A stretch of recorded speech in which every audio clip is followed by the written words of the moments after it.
마음의 합한 자라는 주제로 출발한 이 여정, 여러분과의 두 번째 시간이 되었습니다. 어제 저녁에는 다윗이 기름 부음을 받음으로 왕으로 세워지는 장면을 우리가 함께 목격을 하게 되었습니다. 그것을 토대로 오늘 말씀이 펼쳐지게 됩니다. 다윗이 기름 부음을 받은 시간부터 얼마나 세월이 흘렀는지 성경은 우리에게 정확하게 말해주고 있지는 않습니다. 하지만 수많은 신학자들의 추측에 의하면 아마 최소 1년에서 2년 정도라는 시간이 흐르지 않나 생각이 됩니다. 어제 말씀에 의하면요, 다윗이 아마도 11살에서 12살 정도 된 것으로 우리가 분석을 해볼 수가 있습니다. 그때부터 1, 2년이라는 시간이 흘렀으면요, 다윗이 13세에서 14세 정도 된 것으로 생각이 됩니다. 여러분, 하나님의 일하심은 우리의 시간 개념으로는 도저히 이해가 되지 않을 때가 너무나 많지 않나 생각이 됩니다. 노아는 100년이 걸려 방주를 준비하며 홍수를 기다렸습니다. 아브라함은 20년 동안 아들을 기다렸죠. 그리고 요셉은 약속을 받은 이후에 총리의 자리에 앉기까지 노예와 죄수로서 13년이라는 시간을 보내게 됩니다. 기름 부음을 받고 곧바로 왕좌에 앉은 것이 아니라는 사실입니다. 그날 사무엘을 통해서 기름 부음은 받았지만 그 다음날 또 양치러 나가야만 했던 다윗의 인생을 여러분 다시 한번 가슴에 간직하실 수 있는 축복이 있으시면 축원합니다. 하나님께서 우리에게 요구하시는 것도 바로 그러한 현실이 아닌가 생각이 됩니다. 약속은 주어졌지만, 하나님의 꿈은 내 가슴속에 공유됐지만, 하나님의 때는 나의 시간 개념과는 너무나 다르다는 사실입니다. 그래서 하나님께서 우리에게 요구하시는 것은요, 조급하지 않는 것, 그리고 주님을 신뢰하고 그 안에서 안식하는 것. 오늘 새벽 말씀이죠. 그렇게 기다리다 보면 어느 날 갑자기 하나님의 계획이 조금 더 구체적으로 펼쳐지기 시작하는 순간이 온다는 것입니다. 한 가지 주목할 것은 하나님의 때는 우리가 예상하는 형태로 우리 앞에 등장하지 않는 경우가 오히려 더 많지 않나 생각이 됩니다. 엘리야 선지자도 대표적인 그러한 경험을 하지 않았나 생각이 됩니다. 사역 가운데 많이 지쳐서 하나님의 음성을 듣기를 원했는데 하나님께서 엘리야 선지자를 그 언덕 위에 세우시더니 하나님께서 지나가시는데 그 거센 바람 속에도 계시지 않았고요, 요동케함, 흔들림, 지진 속에도 있지 않았고요, 그 엄청난 광경에도 주님께서 보이지 않았습니다. 하지만 그 수많은 화려함 가운데 감추어진 세미한 음성으로 주님께서 엘리야에게 찾아오셨듯이 하나님께서 우리에게 나타나시는 방법은 너무나 많은 경우 우리가 예상했던 형태가 아닐 수가 있다는 사실입니다. 사울의 신하들이 다윗을 이제 왕으로 모시겠다고 찾아온 것도 아니었고, 사울이 죽임을 당해 새로운 왕을 모집한다는 공지가 들려온 것도 아니었고, 혹은 다윗 곁에 추종자들이 모이기 시작하여 어떠한 세력을 구성하기 시작한 것도 아니었다는 사실입니다. 단지 하나의 심부름으로 시작한 사건이 아니었나 생각이 됩니다. 마음 같아서는요, 사무엘상 17장 전체를 읽고 싶었지만 시간 관계상 그럴 수가 없었기 때문에 한 가지 여러분 꼭 기억해 주시면 감사하겠는 것은요, 오늘 이 말씀은 사무엘상 17장 전체를 일단은 참고로 토대로 우리가 나아가도록 하겠습니다. 비록 우리가 지금 다루고 있는 이 본문 말씀은 좀 더 짧다 할지라도 중간중간 사무엘상 17장 전체의 내용을 인용하도록 하겠습니다. 근데 우선 어떠한 심부름이었는지 제가 읽어드리도록 하겠습니다. 이새가 그의 아들 다윗에게 이르니, 지금 내 형들을 위하여 이 볶은 곡식 한 에바와 이 떡 10덩어리를 가지고 진영으로 속히 가서 내 형들에게 주고, 이 치즈 10덩어리를 가져다가 그들의 천부장에게 주고, 내 형들의 안부를 살피고 징표를 가져오라. 지금 참전하고 있는 형들을 가서 도시락 전해주고 오라는 그러한 심부름을 받게 되었습니다.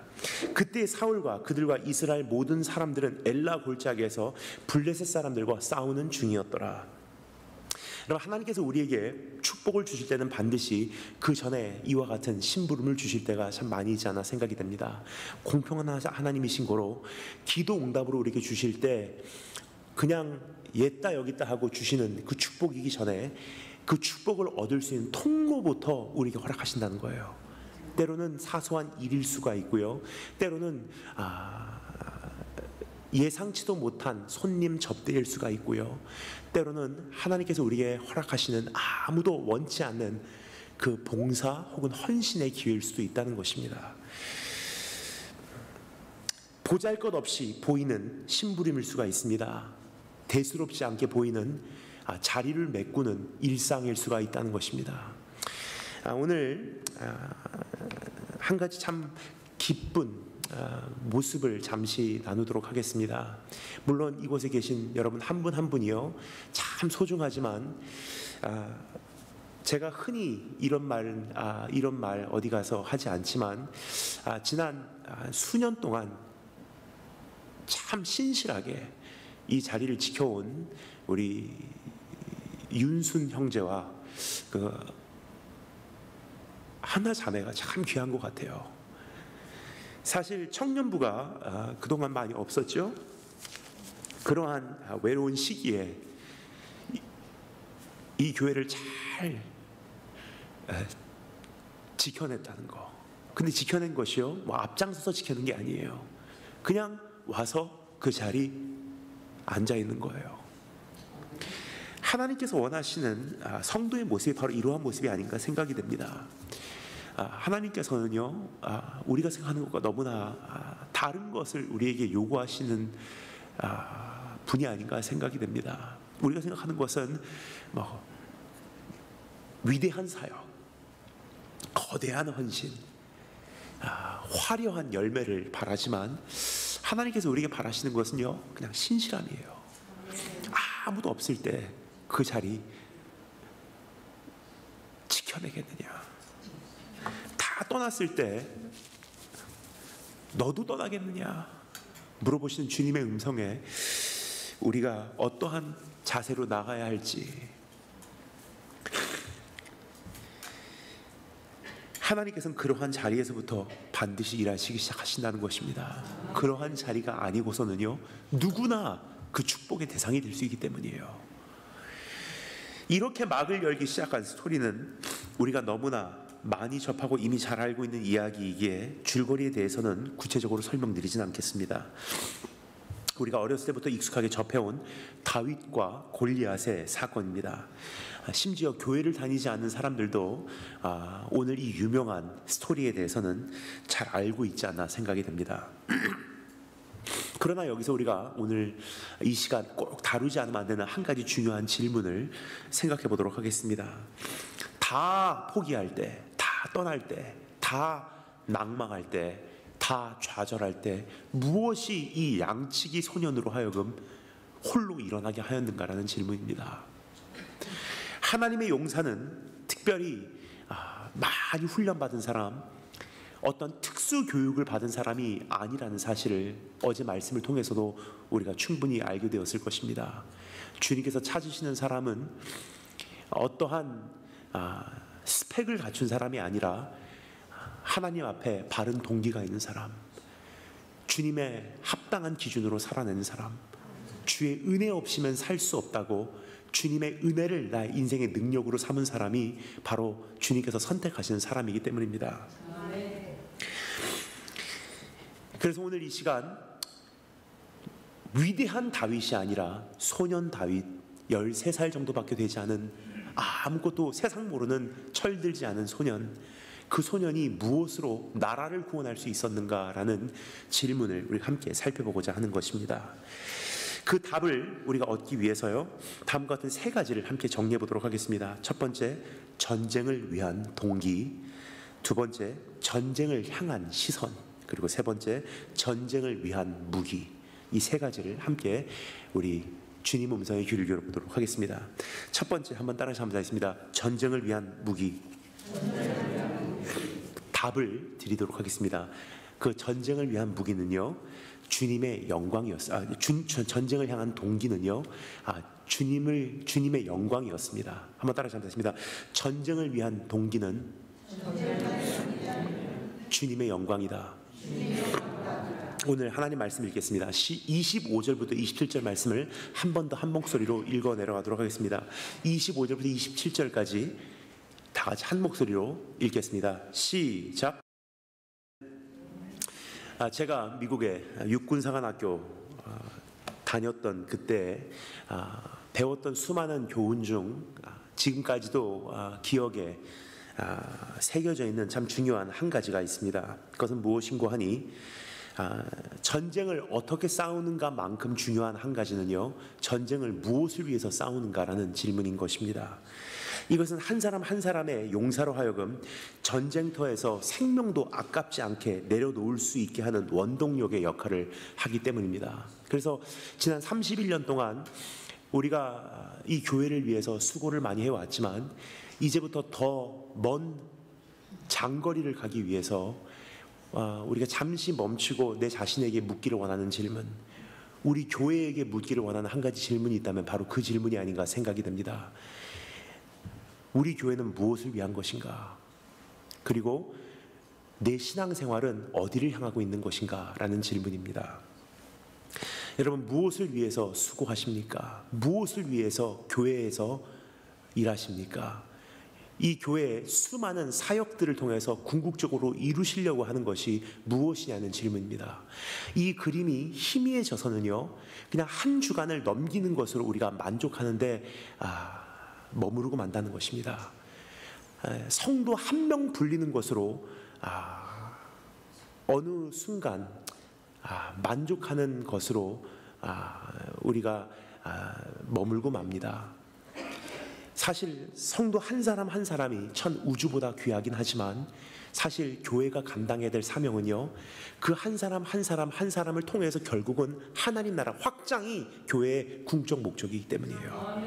그래서 혹시 지나온 31년 동안 하나님 나라에 대한 기대는 너무나 내 안에서 축소되어 있진 않았는지, 그냥 한 주를 넘기는 것이 나에게는 일본어 표현으로 세이빠이, 그냥 최선이 아니었는지, 어느 순간 그냥 또 1년을 이렇게 마무리하는 것, 교회 창립 부흥회로 이렇게 한 해를 장식하는 것이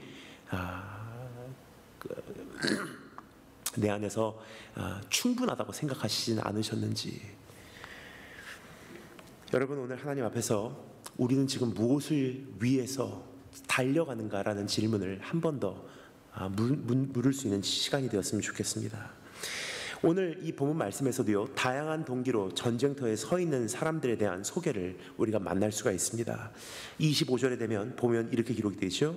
사람들이 이야기를 합니다. 전쟁터 앞에서 이러한 대화를 나눈다는 자체가요, 그들의 마음이 어디가 있는지를 우리에게 잘 보여주는 그러한 힌트가 아닌가 생각이 듭니다. 그를 죽이는 사람은 왕이 많은 재물로 부하게 하고 그의 딸을 그에게 주고 그 아버지의 집을 이스라엘 중에서 세금을 면제하게 하리라.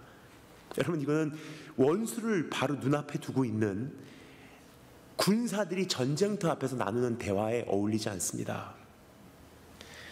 이와 같은 동기들로 믿음의 전투를 싸우고 있는 사람들을 종종 만나게 됩니다. 혹은 이와 같은 동기들로 주님의 사역을 이루고 있는 사역자들도 가끔 만나게 됩니다. 결국 내가 살기 위함이고 잘 살아보기 위함이 아닌가 생각이 듭니다. 내 자신에게 따라서 한번 물어보기를 원합니다. 나는 지금 왜 이 전투를 싸우고 있는가? 믿음의 전투, 신앙의 전투, 사역의 전투, 하나님 나라 확장의 전투. 왜 그토록 치열하게 이 교회를 위해서 나는 수고하고 싸우고 있는가라는 질문입니다. 사실 부흥을 바라긴 하지만, 사실 내 교회의 변화를 기대는 하지만, 하나님께서 우리에게 정말로 말씀하시기를 원하시는 것은요, 그것보다도 더 전에 우리가 해결하지 않으면 안 되는 한 가지 중요한 질문이 있다는 거예요. 바로 무엇을 위함인가라는 질문입니다. 보다 더 나은 삶을 살아보기 위해서 신앙생활하고 계시진 않으신지, 이민사회 속에서 의지할 곳이 필요해서 결국은 의지할 곳이 없다 보니 지푸라기라도 잡고 싶은 심정으로 주님을 붙들고 계시진 않으신지, 여러분 그것은요 신앙생활의 첫걸음으로는 충분해요.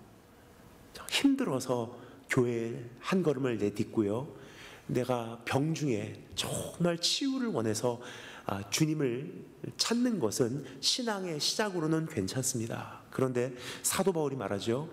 우리가 어른이 되고 나니까 연소한 것을 버렸대요.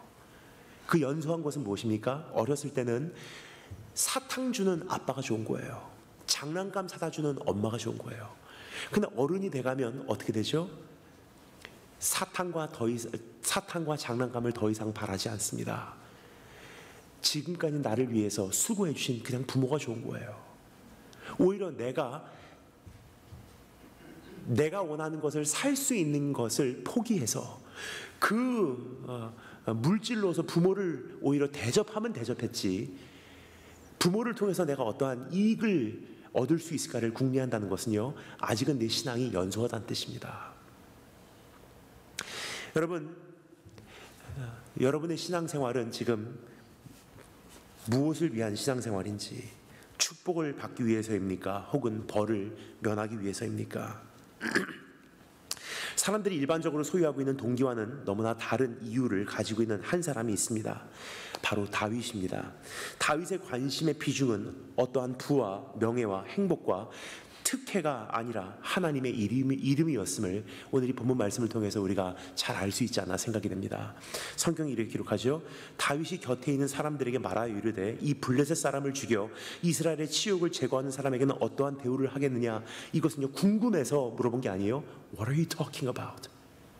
전쟁터에서 하나님의 이름을 저렇게 모욕하는 원수가 우리 앞에 서 있는데, 지금 이 원수를 무너뜨리는 자에게 사울 왕이 얼마 주냐, 그 딸을 아내로 맞이하게 해주냐, 그래서 이제 사울 왕의 그 가문에 내가 동참하냐, 그리고 이제 세금을 면제해 주냐, 그따위 이야기하고 있냐. 사실 수많은 성도들이 들어야 될 책망이기도 합니다. 주님 다시 오신다는 소문이 지금 온 세계를 요동케 하고 있는 이 시대에 살고 있으면서, 주님의 발자국 소리가 들리는 지금 이 시대에 수많은 우리의 형제 자매들은 전쟁터 선교지에서 생명 내려놓고 싸우고 있는데, 지금 지나온 31년 동안 교회 안에서 나의 대화 내용은 무엇들이었는지, 무엇을 위해서 치열하게 싸워왔는지, 무엇에 생명 걸고 지금까지 내 자존심을 보호했어야만 하는지. 다윗이 그들을 책망한 다음에 이렇게 말합니다. 이 할례받지 않은 블레셋 사람이 누구이기에 살아계신 하나님의 군대를 모욕하느냐. 다윗의 관심은 한 가지입니다. 어떠한 부도 아니고요, 어떠한 명예도 아니고요, 어떠한 특혜도 아니고요, 어떠한 이익도 아니에요. 딱 한 가지, 무엇입니까? 하나님의 영광. 전쟁을 위한 동기, 즉 주님의 영광이 13세짜리 소년을 용사되게 하였다는 것입니다. 오늘 특별히 이 말씀에서 하나님의 군대를 모욕하였다고 표현이 되고 있는데, 이것은 사실 하나님의 군대를 향한 모욕이라고 표현을 하기보다도 더 정확한 표현은요, 하나님 자신을 향한 공격이었다는 것이 오히려 더 어울리지 않나 생각이 됩니다. 그 이유는 우리가 지금 목격하고 있는 이 전쟁은요, 이스라엘 군대와 블레셋 군대와의 전쟁이라고 표현하기보다도 더 엄밀히 말씀드리자면 신들의 전쟁이었어요. 이것이 사무엘상이 시작된 이래로 끊임없이 사무엘이 우리에게 알려주고자 하는 하나의 중요한 주제입니다. 그래서 사무엘상이 어떻게 시작되죠? 사무엘상 4장에 보면요, 이스라엘과 블레셋 군대가 처음으로 충돌을 해요. 결국 이스라엘 군대가 에베네서라는 곳에서 하나님의 언약궤를 빼앗기게 됩니다. 그리고 아수도드라는 곳에 가서 그 언약궤가 블레셋 사람들의 소유로 잠시 거기서 그 배치가 되었는데요. 그때부터 참 희한한 일들이 벌어집니다. 아시도드에 있는 그 다곤이라고 하는 블레셋 사람의 우상, 그 옆에 하나님의 언약궤가 놓여졌는데 참 희한한 사건이 일어나요. 어느 날 아침에 일어나 보니 이렇게 성경이 기록하고 있습니다. 그 이틀날 아침에 그들이 일찍이 일어나 본즉 다곤이 여호와의 궤 앞에서 또다시 엎드려져 얼굴이 땅에 닿았고 그 머리와 두 손은 끊어져 절단되어 문지방에 있고 다곤의 몸뚱이만 남았더라. 참, 그런데 재미난 것은요, 다윗이 블레셋 사람 골리앗을 마지막 사형시키는데 어떻게 사형했는지 여러분 기억하십니까? 다윗이 달려가서 블레셋 사람을 밟고 그 칼을 그 칼집에서 빼내어 그 칼로 그를 죽이고 그의 머리를 베니. 다곤과 여호와 하나님의 전쟁, 그것을 우리에게 잘 연상시켜주는 하나의 이렇게 평행으로 이루어진 사건이에요. 다곤의 머리를 잘라버리신, 다곤을 짓밟아버리신 여호와 하나님, 그 영광을 지켜내기 위해서 일어난 다윗이라는 용사가 똑같은 승리를 경험하게 됩니다.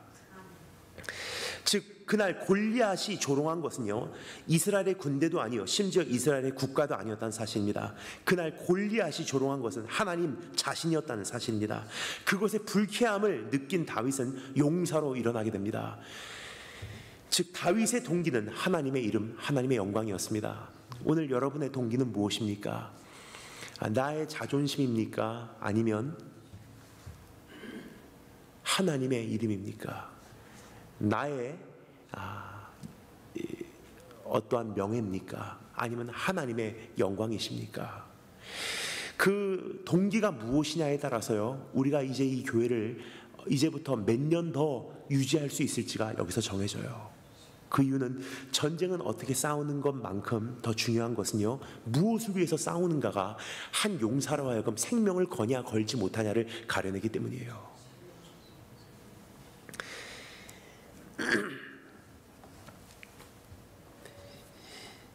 여러분, 저는 지난 2달 반 동안 몸이 많이 안 좋았다고 오늘 아침에 간증을 짧게 드렸습니다. 근데 참 우울하더라고요. 그렇게 건강하게 다녔던 제가 어느 날 갑자기 못 걷게 되니까, 지난 2달 반 동안 저는 사실 이렇게 일어서 있는 시간보다도 누워 있거나 아니면 성하지 못한 때가 더 많았던 것 같습니다. 그런데 정말 답답했던 것은요, 병명이라도 알았으면 얼마나 좋을까, 그게 제 소원이었어요. 몸은 아파서 밤에 잠을 못 잘 정도로 힘든데 병원에 가도 특별히 어떻게 병명을 분별할 수가 없는 거예요. 그렇게 우울해하고 별의별 생각이 다 들더라고요. 이제부터 10년을 더 살 수 있을까? 20년을 더 살 수 있을까? 이렇게 잠깐 나와서 공원에 앉아 있는데요, 아저씨들이 이렇게 지나가시더라고요. 보니까 참 부러워요. 저분은 건강하게 어떻게 저렇게 연세를 드셨을까? 사실 40대 이러한 젊은이가 고민해서는 안 되는 그러한 고민들을 지난 2달 반 동안 혼자서 씨름하고 있었습니다. 나에게 다시 한번 건강할 날이 올까? 다시 한번 뛰어다닐 수 있을까? 이게 한 주 정도면 견딜만 하더라고요. 근데 2달 반 동안 아무런 변화가 없이 계속 상황이 악화가 되다 보니까 심각하게 걱정이 되기 시작합니다. 그러던 어느 날 저에게는 한 가지 전환점이 있었어요. 너무나 힘들어하고 있는 제 모습을 보시고 저희 어머니께서 안쓰러우셨는지 저와 함께 자동차를 타고서 이동을 하시다가 딱 한마디 하셨는데요, 저에게는 그것이 puts everything in perspective. 다시 한번 모든 것이 정리가 되기 시작했어요, 제 안에서. 어머니께서 하셨던 그 단순한 한마디, 바로 이러한 말씀이었습니다. 너 이대로 안 끝나. 그러면서 하시는 말씀이, 사람도 10년 쓰고 안 버리거든. 그리고 지나갔는데요, 저에게는 그것이 너무 큰 위로였어요. 사람도요 10년 동안 자기 종으로 부리고 버리지 않습니다. 하나님께서 종으로 부르셨다면요, 그럼 신실하게 하나님께서 나를 다시 한번 보살펴 주지 않으실까?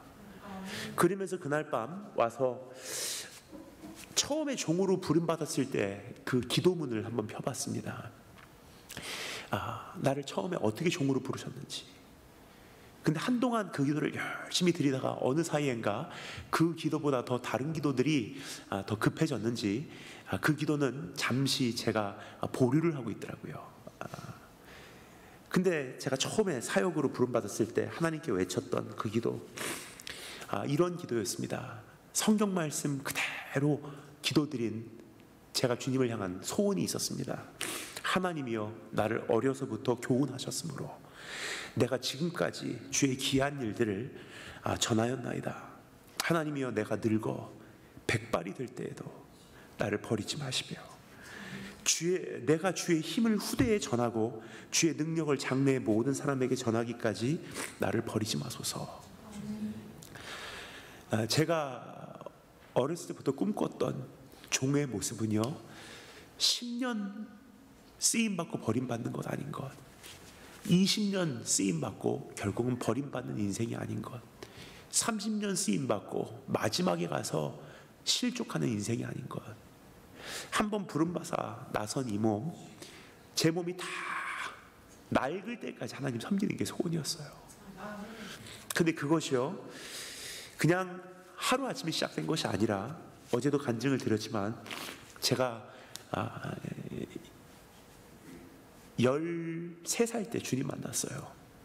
그때부터 하나님께서 주의 영광에 생명 걸게 하십니다. 그런즉 너희가 먹든지 마시든지 무엇을 하든지 다 하나님의 영광을 위하여 하라. 그 말씀 하나 붙들고 편식 고쳤고요, 그 말씀 하나 붙들고 자기관리 시작됐고요, 그 말씀 하나 붙들고 안 하던 공부 열심히 시작했고요, 그 말씀 하나 붙들고 하나님의 영광을 위해서 주님의 이름을 일본 노방에서 외치기 시작했어요.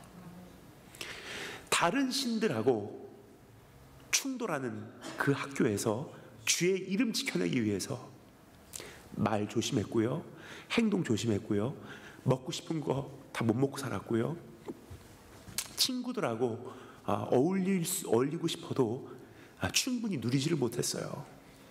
지금 가만히 제 삶을 돌아보면요, 하나님 앞에 자신 있게 말씀드릴 수 있는 것이 한 가지 있습니다. I have made my own share of mistakes. 저도 제 인생에 제 분량의 실수는 많이 저질렀어요. 지금 생각해보면, 야, 그렇게 안 했으면 좋았다, 그렇게 돌아오지 않았으면 좋았다, 그때 참 시간 낭비했구나, 그러한 연약함도 있구나. I have made my share of mistakes. 그런데 한 가지 분명한 것은요, 하나님 앞에 자신 있게 제가 조용히 밤에 속삭일 수 있는 한 가지 내용이 있다면요, 결정적으로는 하나님 영광 때문에 다 끊어냈어요. 주의 영광 때문에 외로움 선택했고요, 때로는 주의 영광 때문에 배고픔 선택했고요, 때로는 주의 영광 때문에 그냥 고독함 선택했어요. 순간적으로 못난 인간의 성품 때문에 넘어질 때는 있어도 중심을 보신 하나님께서는 나를 알아주시지 않을까. 결정적인 순간에는 주의 영광 때문에 내려놓은 곳이 너무나 많더라고요. 어려서부터 그것을 교훈하셨어요. 그런데요, 기도가 다시 한번 떠오릅니다. 어려서부터 나를 그렇게 교훈하셨으므로 내가 지금까지 주의 귀한 일들을 전하였나이다. 하나님이여, 내가 늙어 백발이 될 때에도 나를 버리지 마시며 내가 주의 힘을 후대에 전하고 주의 능력을 장래의 모든 사람에게 전하기까지 나를 버리지 마소서. 그 영광이라는 것 때문에 살아왔기 때문에 또 영광으로 살아야지 하는 생각을 하니까 제 안에 다시 한번 살아나는 한 가지가 있었어요. 어느 순간 제 안에 희미해진 하나님의 영광이라는 그 개념이요, 다시 꿈틀꿈틀 일어나는 것을 이번에 경험하게 됩니다. 그래서 다시 한번 재헌신을 했어요. 하나님, 한 번만 더 살려주신다면 이제 주의 영광을 위해서 살겠습니다. 먹든지 마시든지 무엇을 하든지 이제 주의 영광을 위해서 다시 한번 내 생명 걸겠습니다. 물론 하나님의 영광을 위해서 지금까지 사역해 왔습니다. 그런데요, 저는 알아요. 자, 고등학교 때 주님 영광 때문에 밤잠 못 이룬 거. 근데 사역자가 되고서 선교사가 되고 또 목사가 되고 사역의 분량이 많아지다 보니까 영광을 향한 열정도 식어버리더라고요. 눈앞에 있는 사역을 하게 되지 주의 영광은 조금 희미해져요. 영향력을 끼치는 것이 저에게는 우선이 될 때가 있지, 하나님의 영광은 때로는 제 안에서 조금 희미해지는 것을 경험하게 됩니다. 근데 이번 기회를 통해서 하나님께서 제 마음에 다시 한번 허락하신 한 가지가 있다면, 하나님의 영광을 위해서 내가 다시 한번 일어나겠습니다라는 고백입니다. 그래서 오늘 담임 목사님하고도 대화를 나눴지만 2달 반 전으로 돌아가서요, 이제 아프냐 혹은 아프지 않아도 되냐라는 선택이 나에게 만약 주어진다면요, 저는 다시 아픈 것을 선택할 거라고 생각을 합니다. 왜냐하면 이 계기를 통해서요, 제가 얻은 게 너무 많기 때문이에요. 나를 나대게 했던, 절제케 했던, 싸우게 했던, 견디게 했던, 인내케 했던, 참게 했던 내 인생의 원동력된 그 영광이라는 것이요, 다시 막 차고 넘치는데 용사로 불일듯 일어나는 제 자신을 발견하게 됩니다. 그래서 오늘 여러분께 말씀드리기를 원하는 것은요, 여러분은 오늘 어떠한 동기로 이 전쟁을 싸우시기를 원하십니까? 사실 지나온 31년이라는 세월보다도 이제부터 싸워야 될 전쟁이 더 치열하다고 저는 생각을 합니다. 그 이유는요, 우선 첫째는요, 세상이 정같지 않아요. 예전에는요, 부흥회 한다 그러면요, 지역에 있는 교회들이 다 연합해서 많이 모였어요. 근데 요즘 시대는 그렇지 않은 것 같습니다.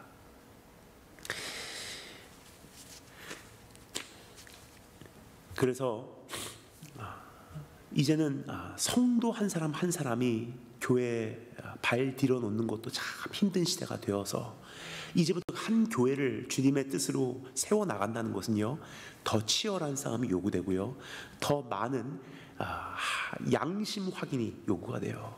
한 사람 불리기 위해서 나는 수단과 방법을 가리지 않을 것인가, 아니면 하나님의 기준으로 할 것인가, 타협을 하게 되고요, 어느 정도 내가 세상과 손을 잡게 돼 있다는 거예요. 뿐만 아니라 사람들도 많이 변해가는 것 같습니다. 더 급해지고요, 더 원한을 마음에 오랫동안 품고요, 용서하기를 더디해요. 오늘 잠시 쭉 산책할 수 있는 기회가 오후에 있었습니다. 근데 여러분은 여기 사셔서 잘 느끼시지 못하시겠지만 저는 2년에 한 번씩 오기 때문에 그 변화를 어느 정도 피부로 빠르게 체감할 수 있지 않나 생각이 됩니다. 근데 오랜만에 오니까 예전보다도 훨씬 더 헝킹 사운드, 크랙션 소리가 더 많이 들려요. 그리고 크락션을 이렇게 울리면서 뒤에 서 있는 그 자동차를 제가 딱 보니까요, 손짓도 많이 하더라고요. 왜 이렇게 안 가냐는 투로 많이 조급해졌어요. 그러면 여러분, 31년 동안 우리가 지나온 세월, 이 교회가 세워지기까지의 싸워야만 했던 그 전쟁이 더 힘들까요? 아니면 이제부터의 시대에 우리가 싸워야 될 전쟁이 더 힘들까요? 이제부터의 시대는요, 만만치 않은 시대예요. 그렇다면 지나온 31년을 감사하는 것, 이것과 동시에 우리가 꼭 기억해야 되는 것은요, 앞으로 나가야 되는 그 이제부터의 시간, 나는 무엇을 위해 싸울 것인가 각오하라는 거예요. 주님께서도 그렇게 말씀하시지 않았습니까? 전쟁을 나가는 사람이, 누가 아무런 계산 없이 나가는 사람이 어디 있느냐? 내가 가지고 있는 만을 가지고 나를 치러 오는 저 2만이라는 사람을 칠 수 있냐라는 계산을 하지 않느냐. 망대를 짓고자 할 때, 이것이 완공할 때까지 내가 가지고 있는 그 자원으로 충분히 완공이 가능한가를 미리 계수하지 않느냐. 주님 오시는 그날까지가 교회의 유효기간이지 몇 년 하고 끝나는 것은 교회가 아니잖아요. 그래서 오늘 한번 계수해 주시면 감사하겠습니다. 계산해 주시면 감사하겠습니다. 지금 내가 가지고 있는 이 헌신의 강도로 끝까지 갈 수 있는지, 지금 내가 가지고 있는 이 희생의 각오로 끝까지 갈 용기가 있는지, 그렇게 계수하고요, 그렇게 각오할 수 있는 유일한 한 가지 방법, 무엇을 위해 싸울 것인가라는 답이 나와야 돼요. 오늘 어떠한 편리도 아니고, 어떠한 자기 명예도 아니고, 어떠한 내 인생의 납득도 아니고, 어떠한 내 한평생 살면서 무엇을 뒤에 남기고 가고자, 그것도 아니고, 이제 주님의 이름만을 위해서 일어나시는 우리 한 분 한 분 되시기를 주님의 이름으로 축원합니다. 두 번째 따라하시면 되겠습니다. 전쟁을 향한 시선. 그 답을 드리도록 하겠습니다. 따라하시면 되겠습니다. 주님의 경영. 첫 번째, 주님의 전쟁을 향한 동기는요, 주님의 영광이고요. 두 번째, 전쟁을 향한 시선은 주님의 경영입니다. 우리 다 같이 함께 읽도록 하겠습니다. 32절부터 37절까지 한 목소리로 읽겠습니다. 32절부터 37절 한 목소리로 읽겠습니다. 시작. 아멘. 거기까지입니다. 동기가 어떠하든 어떤 이들은 자신의 노력으로, 그리고 그것으로 이루어낸 능력으로 인생의 승부를 치를 수 있다고 생각을 합니다. 그리고 얼핏 보기에는 담대하고 용감하고 자신감 있게 보이긴 합니다.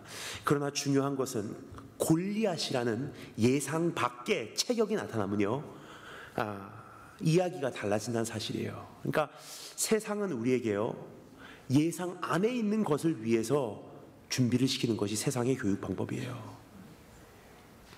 지금까지 있었던 예들을 토대로 텍스트북을 만들어내고요, 그 텍스트북을 우리의 교재로 사용해서 내일을 준비하기 때문이에요.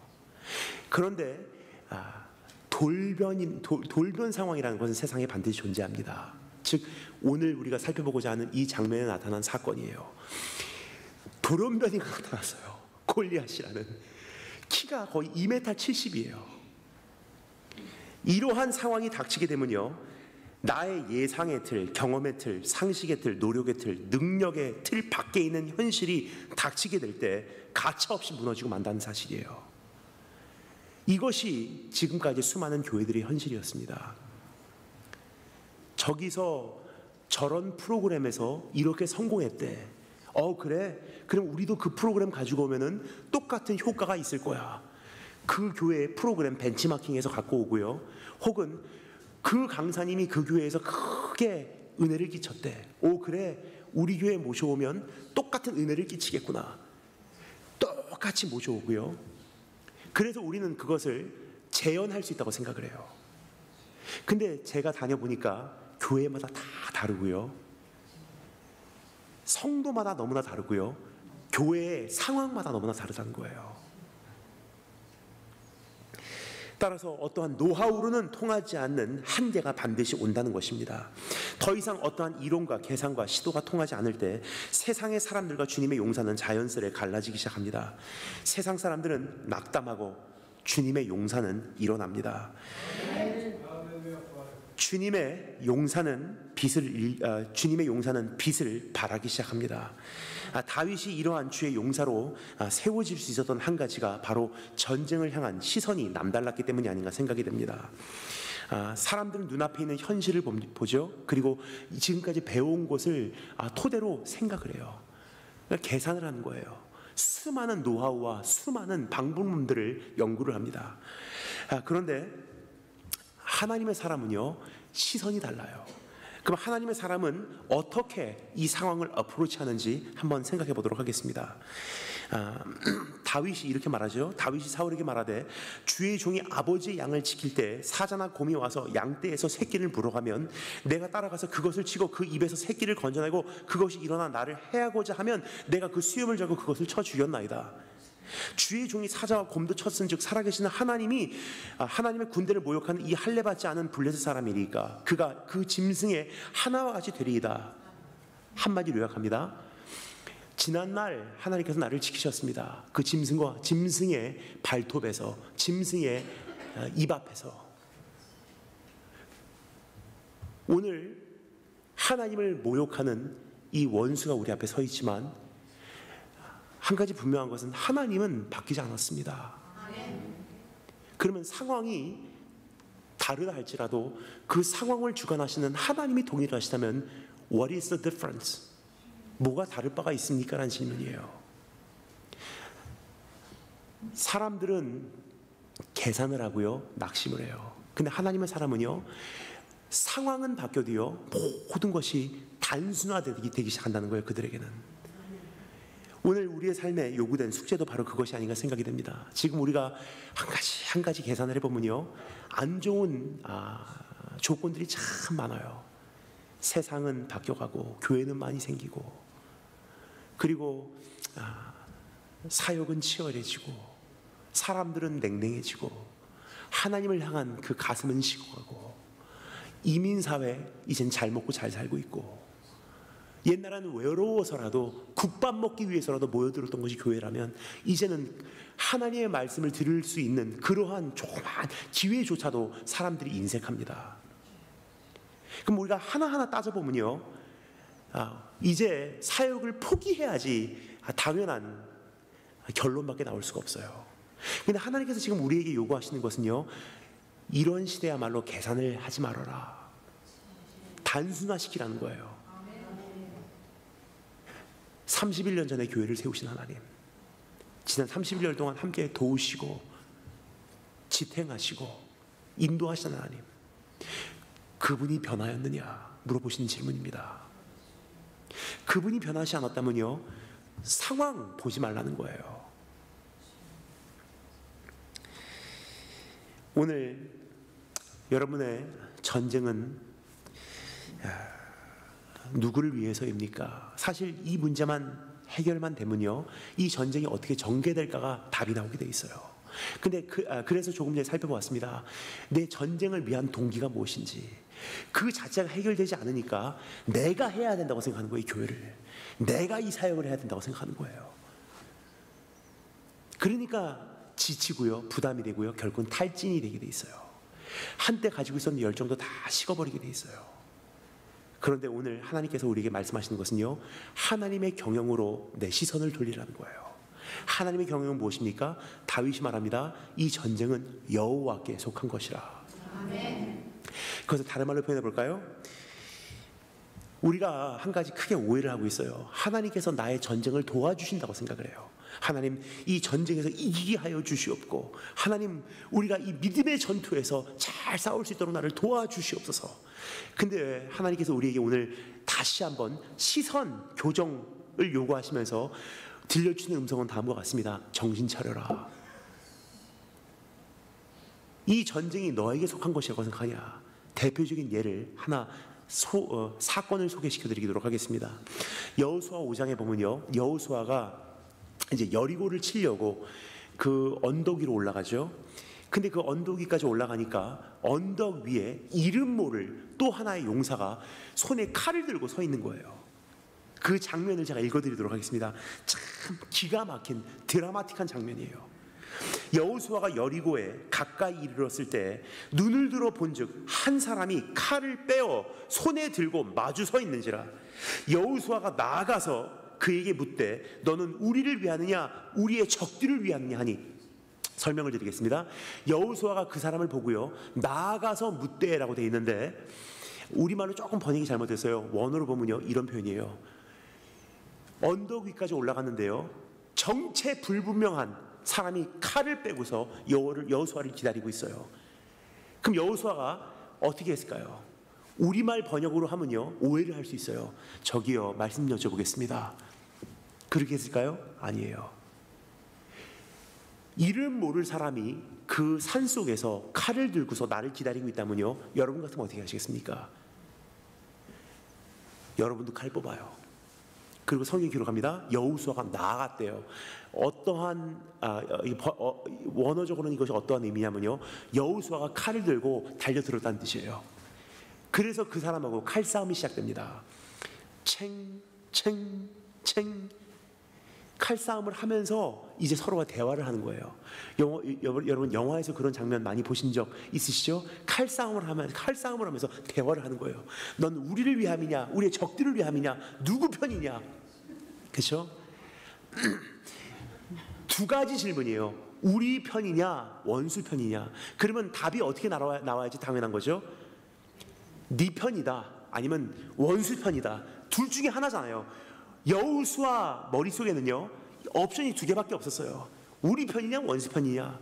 우리 교회 편이냐, 우리 교회 편이 아니냐. 내 사역을 돕는 자냐, 내 사역을 돕지 않는 자냐. 우리 교회에게 도움이 되는 자냐, 우리 교회에게 도움이 되지 않는 자냐. 내 신앙에 도움이 되는 자냐, 내 신앙에 도움이 되지 않는 자냐.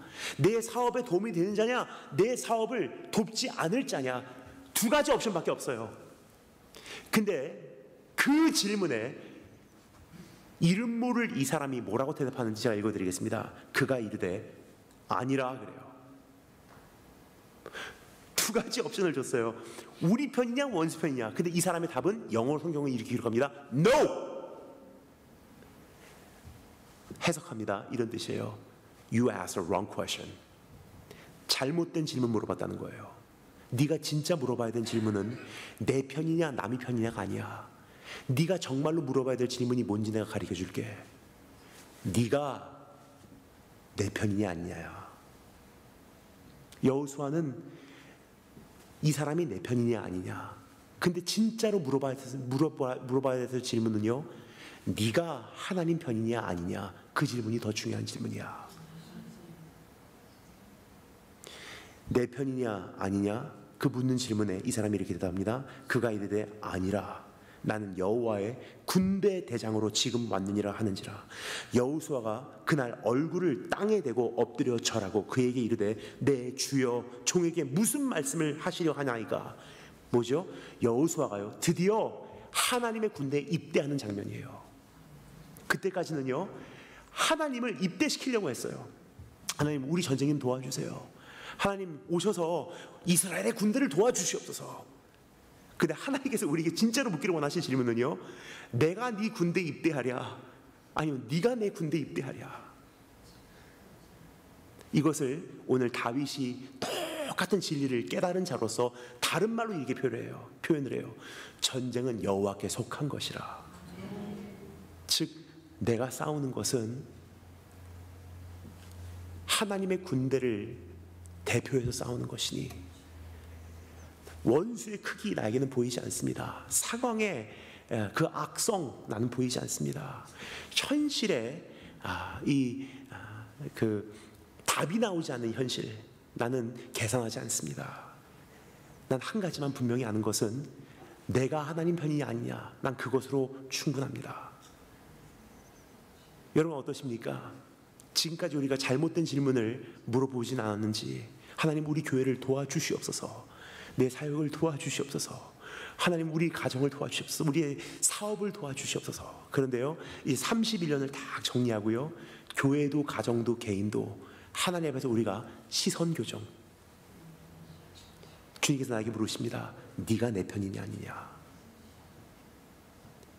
여러분은 누구의 군대에 입대하셨습니까?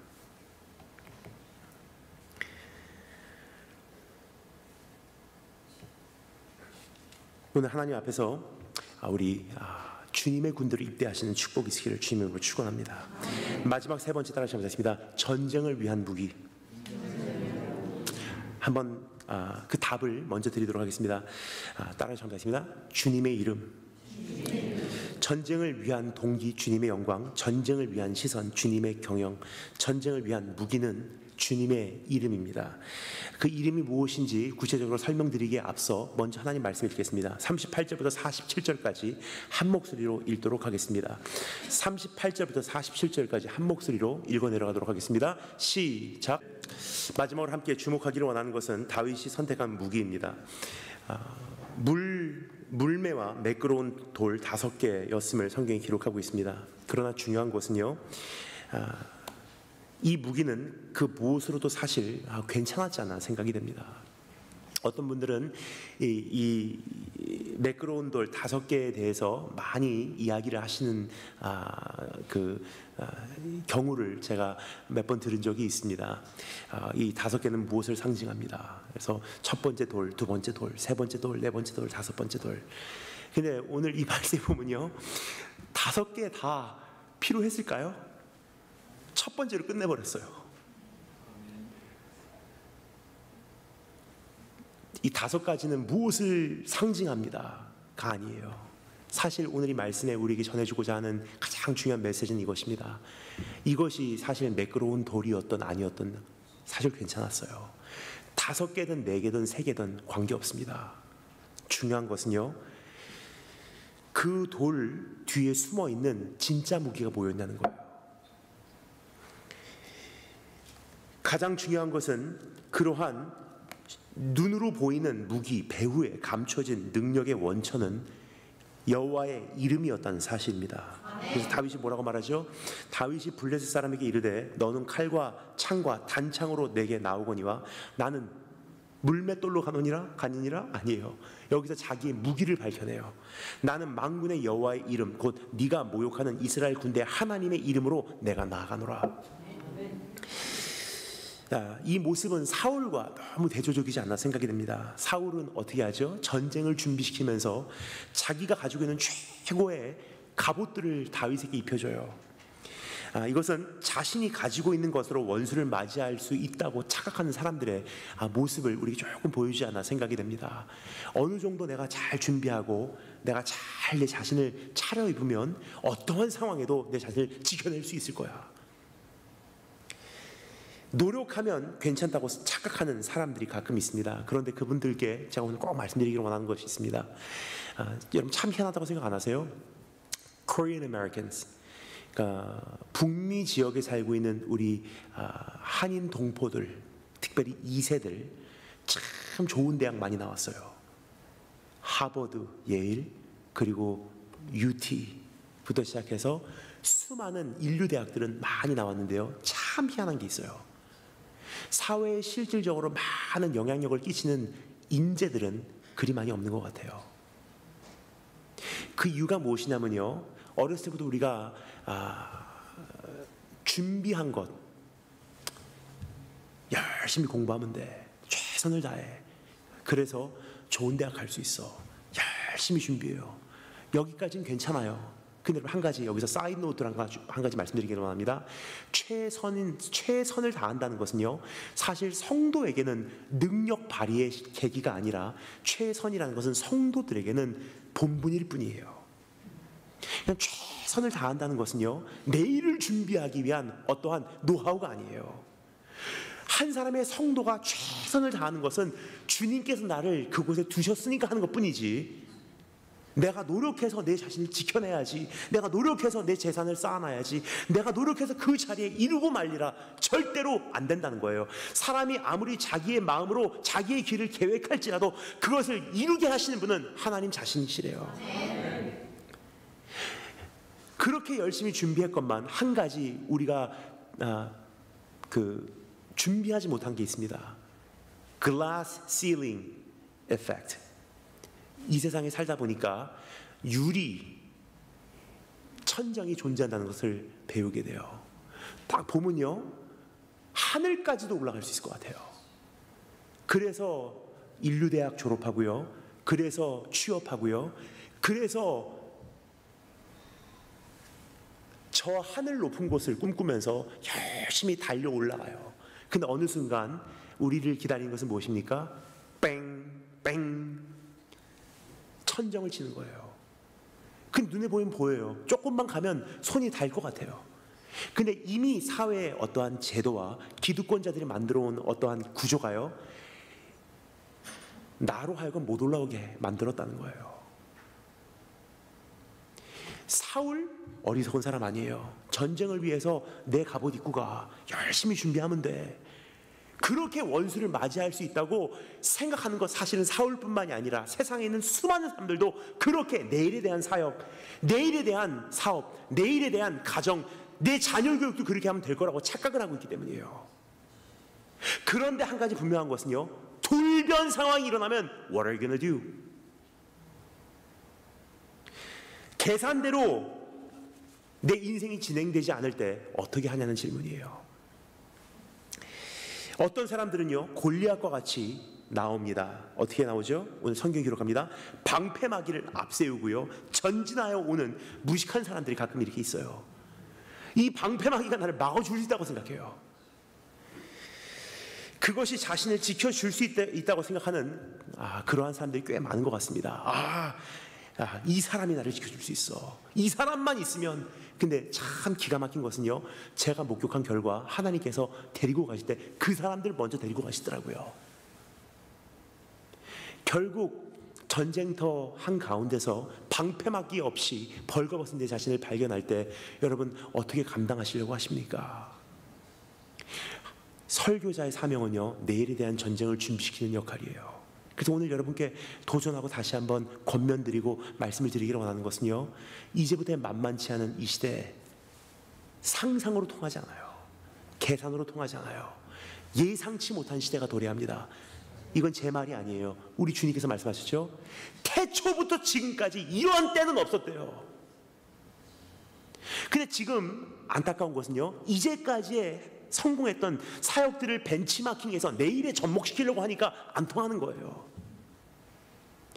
그래서 오늘 이 시간 하나님 앞에 우리가 다시 한번 결단하기를 원합니다. 하나님, 지난 31년 다 주님 앞에서 이번 계기로 청산해버리고 잡은 줄로 여기지 않고 이제 앞에 놓여진 표대만을 향해서 내가 또 다름질해 나가겠습니다.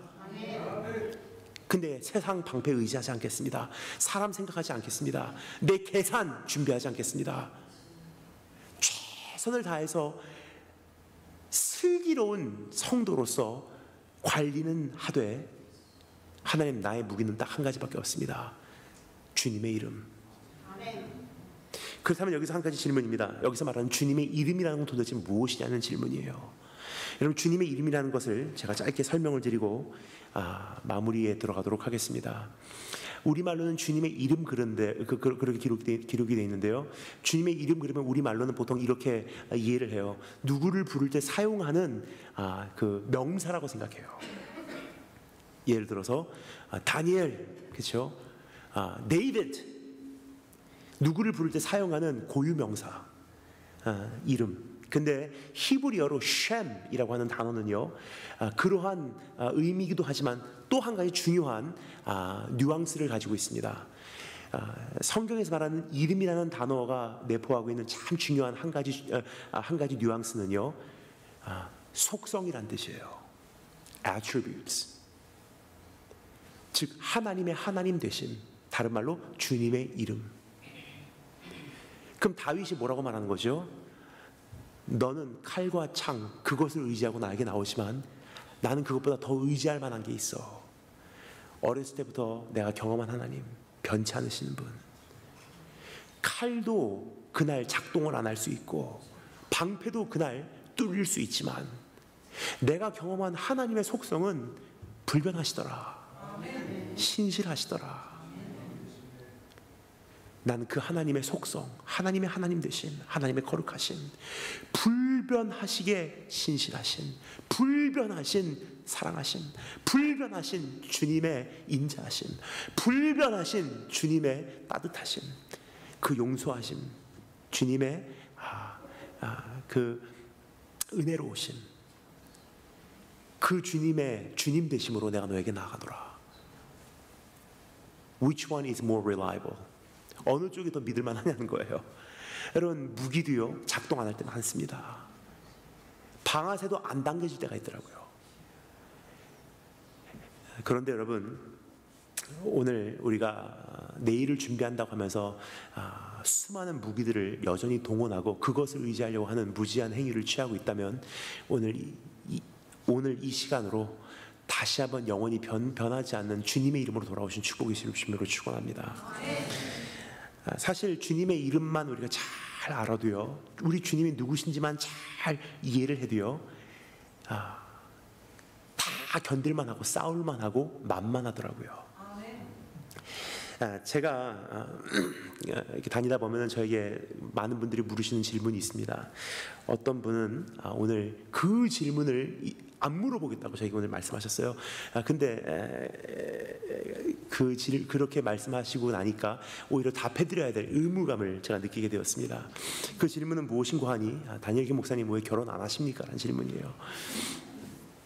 저는요 다니다 보면 그런 질문을 가끔 이렇게 만나게 되는데 어떤 분들은 저에게 오해를 하시고 이렇게 물으세요. 독신의 은사가 있으시겠군요. 그러면 저는 이렇게 대답합니다. 저희 장가 가야 되는데 그 길 막지 마세요. 저는 반드시 결혼하고야 말 것입니다. 독신의 은사만은 저에게 주시지 마시기를 위해서 저 열심히 기도하고 있어요. 그런데 사실 사역하느라고 바빠서 주님 섬기느라고 열심히 달려가니라 평상시에는 괜찮아요. 근데 가끔 제가 주님의 전에 밤에 찾아가서 무릎 꿇고 앉았을 때 제가 주님을 향한 그 속상함, 주님을 향한 서러움, 주님을 향한 섭섭함의 외침이 있음을 발견하게 됩니다. 아무도 없을 때 새벽 3시쯤 혼자 조용히 주님의 전에 앉았을 때 제 안에서 울려 퍼지는 주님을 향한 원망은요, 이러한 원망이에요. 하나님 왜 여기까지 하셨습니까? 사실 저는요 결혼이라는 개념보다도 가정을 꿈꿨어요. 하나님, 난 이런 가정이 있으면 얼마나 좋겠습니까? 어렸을 때도 꿈꿨습니다. 항상 나그네로 돌아다녔던 거로 빨리 안정되고 싶다는 것이 제 소원이었어요. 근데 그러한 환경이 저에게는 허락되지 않았던 거로 저도 모르는 사이에 제가 참 희한한 습관들을 제가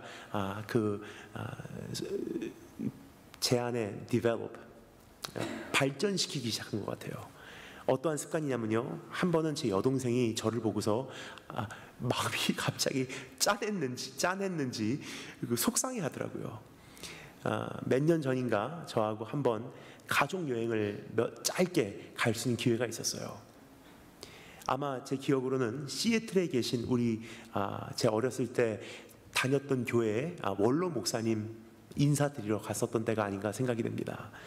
그때 갔는데 저하고 여동생하고 바로 옆방인 거예요. 그러니까 오빠 뭐해? 하면서 여동생이 제 방을 잠시 방문을 했는데요, 제 방을 보고서 여동생이 깜짝 놀라서 그때 마음이 짠했다고 속상해 하더라고요. 왜냐면 여러분 어떻게 하십니까? 그 호텔 가시면요 1박 2일, 2박 3일 있으시면 여러분 어떻게 짐을 정리를 하세요? 그냥 캐리어 선반 위에다 올려놓고 이렇게 열어서 꼭 필요한 것들만 꺼내고 구겨지는 것들만 걸잖아요. 근데 저는요 밤 9시에 호텔을 체크인해서요 그 다음날 새벽 5시에 체크아웃하고 나오는 그러한 짧은 투숙 일정에도요 저도 모르는 사이에 참 희한한 습관을 제가 기르기 시작했어요. 저는 그 큰 가방을요 다 비워요. 제가 그곳에 있는 8시간만이라도 다 짐을 꺼내서요 양말, 속옷, 옷 다 꺼내놓고요 그리고 그 짐을 다시 챙겨서 그 다음날 체크아웃해요. 왜 그런가 순간적으로 저도 많이 생각을 해봤어요. 저는 그게 당연하다고 생각했는데 여동생이 이상하다고 생각하니까 내가 왜 그러지 생각을 해보니까 조금 제 안에 느껴지는 한 가지 모습이 있었습니다. 저도 모르는 사이에 짧은 시간만이라도 집같이 거기를 누리고 싶은 거예요. 그렇게 살다 보니 주님 앞에 무릎 꿇고 앉으면요 제가 기도를, 하나님 왜 여기까지 하셨습니까? 근데 어느 날 하나님께 저에게 참 충격적인 대답을 주시더라고요. 왜 여기까지 하셨습니까? 하는데 주님께서 저에게 들려주시는 대답은요 예상치 못한 대답이에요. 딱 한마디 하시는데요 제가 그 앞에서 정말 감사하다고 자지러졌어요. 주님 왜 여기까지 하셨습니까? 근데 주님께서 말씀하십니다. 네가 아파할까 봐. 다른 분들은 이해가 안 가시죠? 근데 저는 알아들었어요. 주님께서 저에게 하시는 말씀이었기 때문에. 어떠한 뜻인지 짧게 제가 최대한 최선을 다해서 한번 설명을 드리도록 하겠습니다. 제 성격이 어떠한 성격인지 잠시 소개를 드리도록 하겠습니다. 지금 떨어진 것은 눈물이 아니에요. 휴지였습니다. 이만한 눈물이 떨어지면 돌연변입니다. 예.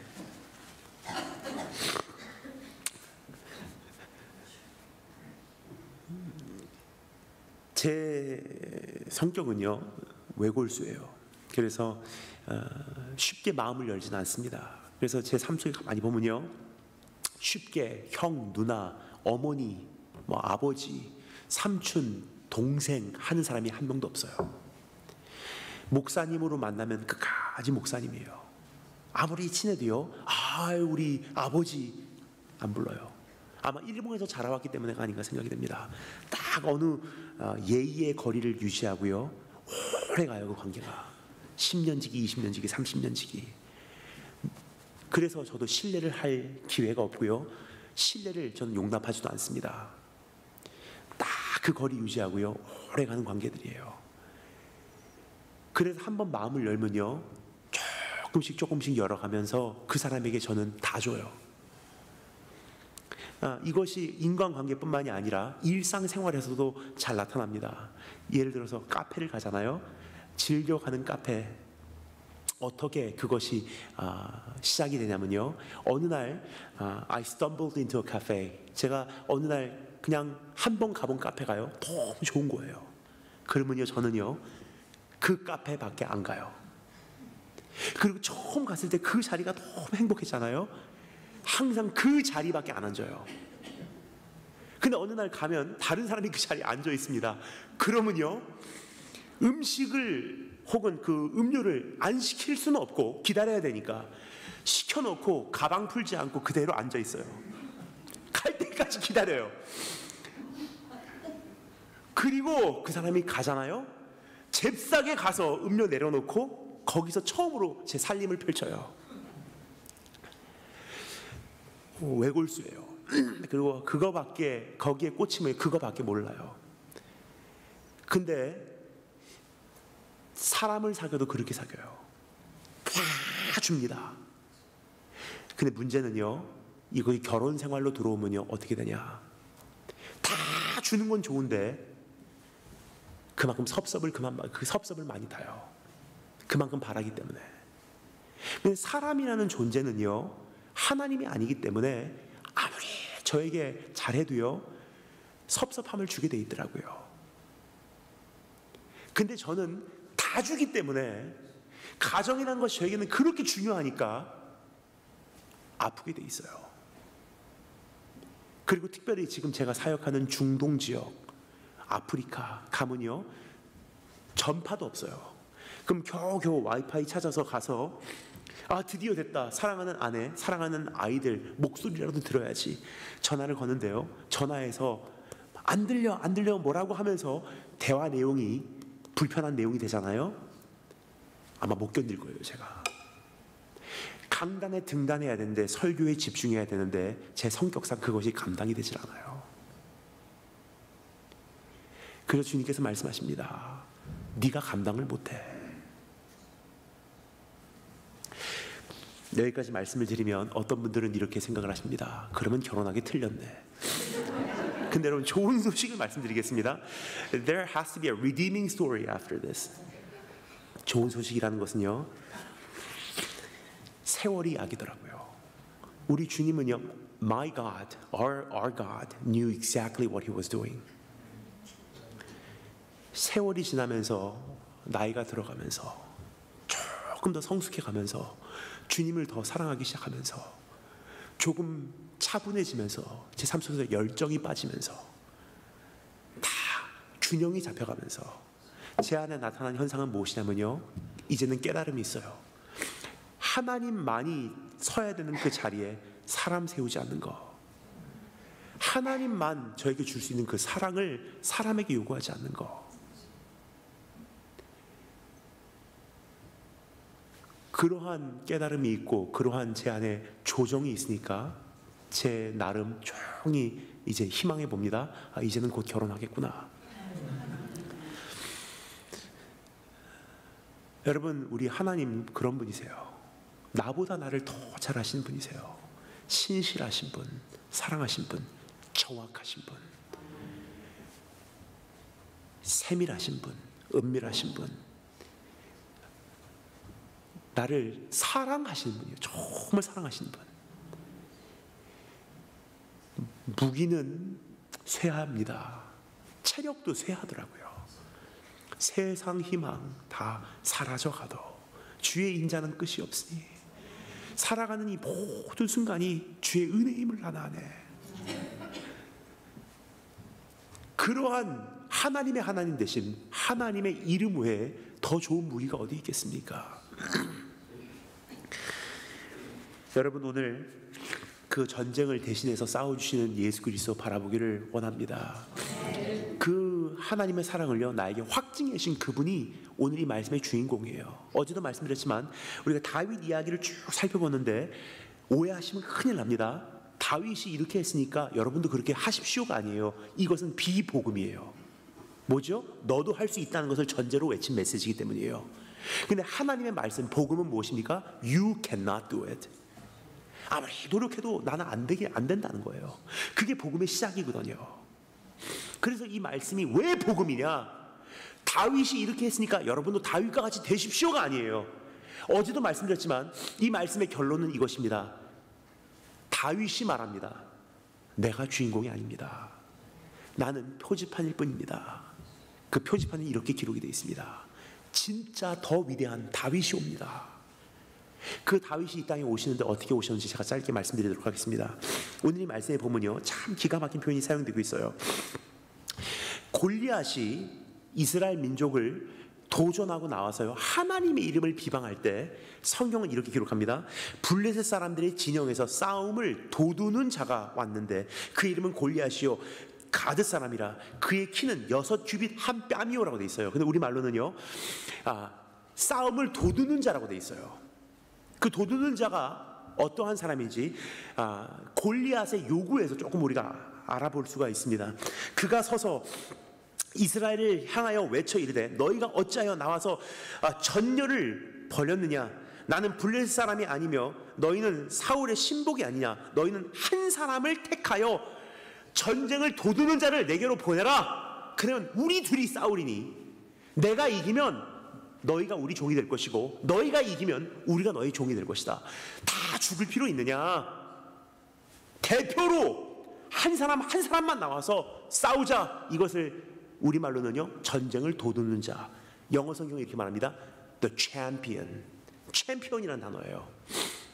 보통 우리가 흔히 말하는 챔피언은요 그 복싱을 계속 이겨서 챔피언 지속적으로 우승의 자리에 도달한 사람이 챔피언이라고 생각을 하는데 원어적 의미로 챔피언이라는 단어는요 대신 싸우는 사람이에요. 여러분 우리의 삶 속에 그러한 장벽들이 있었음을 기억합니까?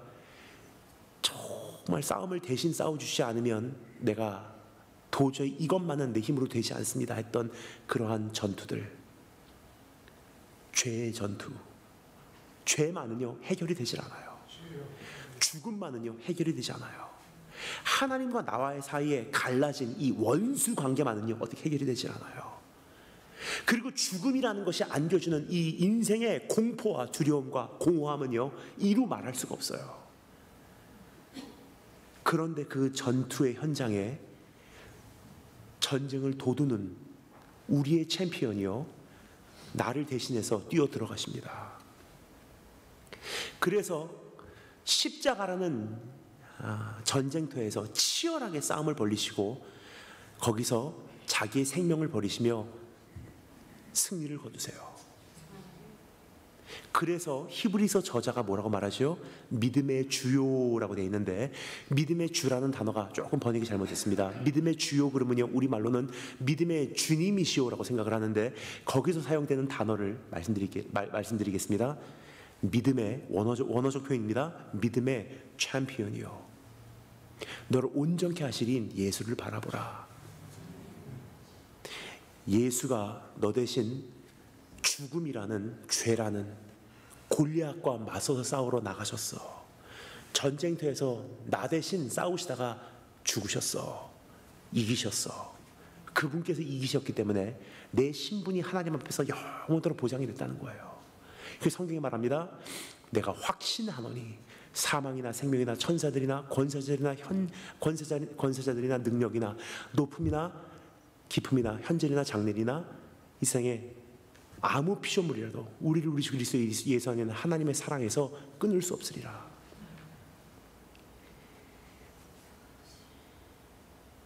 그것이 나와 하나님과의 관계, 그래서 누려질 수 있는 것이 여호와의 이름이에요. 그러한 사랑을 받을 수 있는 대상이 됐다는 거예요. 영원토록 불변하는 하나님의 신실함을 맛볼 수 있는 자리에 내가 그래서 서게 됐다는 거예요. 그러면요, 오늘 이제 충분히 그 특권을 누려야 되지 않겠습니까? 이제는 주님의 영광을 위해서 일어나는 교회로, 이제는 주님의 경영을 공유하는 교회로, 그리고 이제는 주님의 이름을 나의 무기 삼는 교회로 또 한바탕 한 시대를 주님의 나라 확장해 나가시지 않으시렵니까? 다 같이 기도하겠습니다.